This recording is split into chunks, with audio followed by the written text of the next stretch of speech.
이어서 간추린 소식입니다.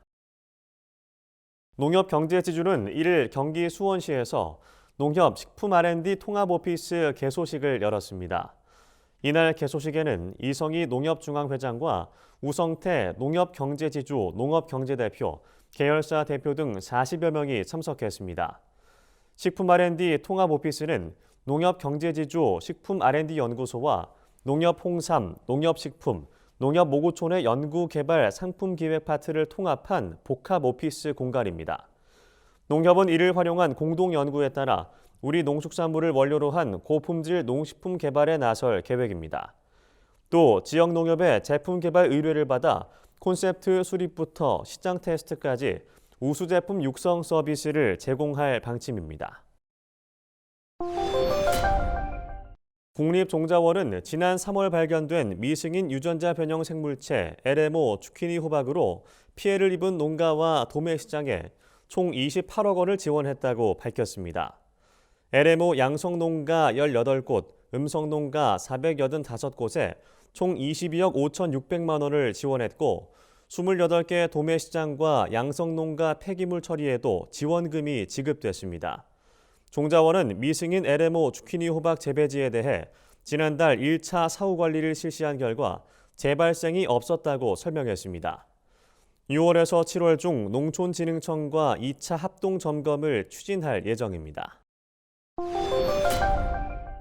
농림축산식품부는 앞으로 청년농에게 필요한 정보를 농업교육 포털에서 통합해 제공한다고 밝혔습니다.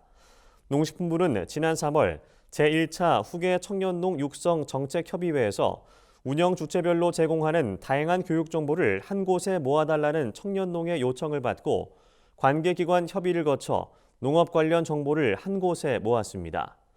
농업교육 포털은 기존 영농기술, 농업경영교육뿐 아니라 고용노동부나 교육부 등 다른 부처에서 제공하는 교육 정보도 함께 제공합니다. 농식품부는 이번 기회로 청년농이 다양한 분야의 교육 정보에 더욱 편리하게 접근할 수 있기를 기대한다고 말했습니다. 충청북도는 구제역이 발생한 청주 증평지역 소사육농장의 도축장 출하 제한을 일주일 연장한다고 31일 밝혔습니다. 방역 지침상 마지막 구제역 발생 후 14일이 지나면 확진 농장 주변 3km 방역대 밖에 위치한 농장은 도축장 출하가 전면 허용됩니다. 충북도에서는 지난달 18일 청주에서 마지막 구제역 발생 보고가 있었던 이후 12일째 잠잠한 상황입니다. 하지만 충북도는 구제역 위기관리 단계가 심각인 점을 고려해 농식품부와 협의 후 도축장 출하 일부 제한을 연장하기로 했다고 말했습니다. 이에 증평구는 6월 6일, 청주시는 8일까지 청주 인근의 지정 도축장 4곳만 이용할 수 있습니다. 전 세계적인 돌발 해충인 열대 거세미 나박이 국내에 출현해 정부가 위기관리 단계를 격상했습니다.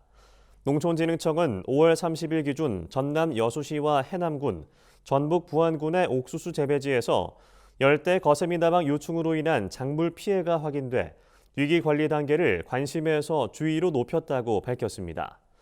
열대 거세미 나박 유충은 옥수수를 비롯한 벽과 작물의 잎이나 줄기를 갉아먹어 발견 즉시 방제하지 않으면 피해가 커질 수 있습니다.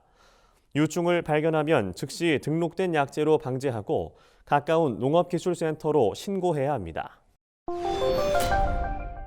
농림축산식품부는 최근 한식 경쟁력을 강화하기 위해 한식산업발전협의체를 발족했습니다. 협의체에는 식품업계와 학계, 관계부처와 유관기관 관계자 24명이 참여합니다. 이들은 민관 협력을 통해 최근 한류 영향으로 위상이 높아진 한식산업의 체계적인 발전 전략을 위한 역할을 수행할 예정입니다. 농식품부는 협의체를 통해 한식업계 수요에 기반을 둔 과제를 발굴해 올해 안으로 한식산업 경쟁력 강화 대책을 발표할 계획입니다. 강원도는 최근 이상기후와 질병 발생으로 어려움을 겪고 있는 양봉농가에 29억 원을 지원하기로 했습니다. 이는 양봉농가의 경영 개선과 고품질 꿀 생산 기반을 구축하기 위한 조치입니다. 강원도는 꿀벌 사료인 양봉 화분 구입비로 10억 원, 벌통 등 기자재 현대화에 8억 원, 질병 예방을 위한 면역 증강제 구입에 7억 원, 종봉 구입비에 2억 원, 벌꿀 농축시설에 1억 원을 지원합니다. 또 양봉농가의 소득 증대를 위해 농림축산식품부에 관련 법령과 규정 정비를 건의할 방침입니다. 산림청은 지난해 생산된 주요 임산물 7개 품목에 대한 생산비 조사 결과를 최근 발표했습니다. 이번 조사 결과 지난해 밤, 대추, 호두, 떫은 감, 더덕, 곰취 등 주요 임산물 생산비가 전년 대비 3에서 8% 증가한 것으로 나타났습니다. 이 가운데 대추 생산비가 1헥타르당 3,615만 원으로 가장 높았고 떫은 감과 호두, 밤 등의 순으로 뒤를 이었습니다. 산림청은 생산비가 증가한 원인으로 노임 단가, 원자재 가격 상승 등을 꼽았습니다. 산림청은 국민의 수요가 높은 단기소득 임산물을 중심으로 단위 면적당 생산비 등을 산출해 임업인의 경영 성과를 높일 수 있는 기초 자료를 생산하겠다고 말했습니다.